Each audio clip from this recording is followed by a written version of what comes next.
Hello hi നമസ്കാരം. എല്ലാവർക്കും സുഖമാണല്ലോ അല്ലേ? അതേന്നെ, ഞാൻ ഇന്നത്തെ വിശേഷങ്ങളൊക്കെ അങ്ങ് പറഞ്ഞേക്കാമെന്ന് വെച്ചു. എപ്പോഴും എല്ലാവരും പറയും, എടാ നീ ഇങ്ങനെ വീഡിയോ ചെയ്തിരിക്കുക, നല്ല അടിപൊളി വീഡിയോസൊക്കെ ചെയ്യടാന്ന് പറഞ്ഞാൽ ഭയങ്കര ഇതാണ്. എന്നാൽ അങ്ങ് ചെയ്തേക്ക്. ഇന്നൊരു ചെറിയ ഓർഡർ ഉണ്ട് കേട്ടോ. അപ്പോൾ അത് പർച്ചേസിങ്ങിന് വേണ്ടി ഇറങ്ങുകയാണ്.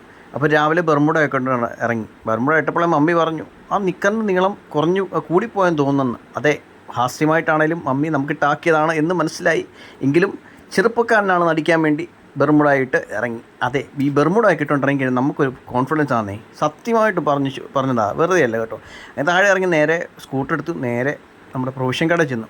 അവിടെ ചെന്ന് ഇന്ന് റൈസും ചിക്കനും ഉണ്ട് ഓർഡർ, ഒരെണ്ണമുണ്ട്. പിന്നെ പൊറോട്ടയും ചിക്കൻ കറി വേറെ ഓർഡർ. അപ്പോൾ 2 ഓർഡർ ഉണ്ട് ഇന്ന്. അപ്പോൾ അതിനുള്ള പർച്ചേസിങ് സാധനങ്ങളെല്ലാം വാങ്ങിച്ചു. എന്നിട്ട് തിരിച്ച് നേരെ വീട്ടിലോട്ട് വന്നു. ഇപ്പോൾ വീട്ടിലോട്ട് വരുന്ന വഴിയിലുള്ള ഇതാണ് നിങ്ങൾ കണ്ടുകൊണ്ടിരിക്കുന്നത്. അതെ, കുറച്ച് സാധനമുള്ള നമ്മുടെ അടുത്തുള്ളൊരു കടയിൽ നിന്ന് തന്നെയാണ് വാങ്ങിച്ചത് കേട്ടോ. അങ്ങനെ നേരെ വീട്ടിലോട്ട് വന്നു. വീട്ടിൽ വന്നു കഴിഞ്ഞിട്ട് എന്താ പറയുക, ഫുഡ് കഴിക്കണമെന്നൊക്കെ പ്ലാൻ ചെയ്തു. പക്ഷേ അതിന് നിൽക്കാതെ നേരെ പച്ചക്കറി വാങ്ങിക്കാൻ വേണ്ടി അങ്ങ് പോകാമെന്ന് വെച്ചു. മനസ്സിലായോ? കഴിച്ച സമയം പോകുമല്ലോ. പ്രൊഫഷണലെല്ലാം എടുത്ത് നമ്മൾ കിച്ചണിൽ കൊണ്ടുവന്നു ഒന്ന് വെച്ചിട്ട് നേരെ പച്ചക്കറി വാങ്ങിക്കാൻ വേണ്ടി അങ്ങ് ഇറങ്ങി. അതെ, തലയിലെ കെട്ട് കണ്ടിട്ടൊന്നും ചിന്തിക്കേണ്ട കേട്ടോ. ഭയങ്കര താരനാണ്, ഭയങ്കര വിയർപ്പാവും ഹെൽമെറ്റ് വെക്കുമ്പോൾ. അതിനുവേണ്ടി കിട്ടുന്നത് നേരെ പച്ചക്കറി കട വന്നു.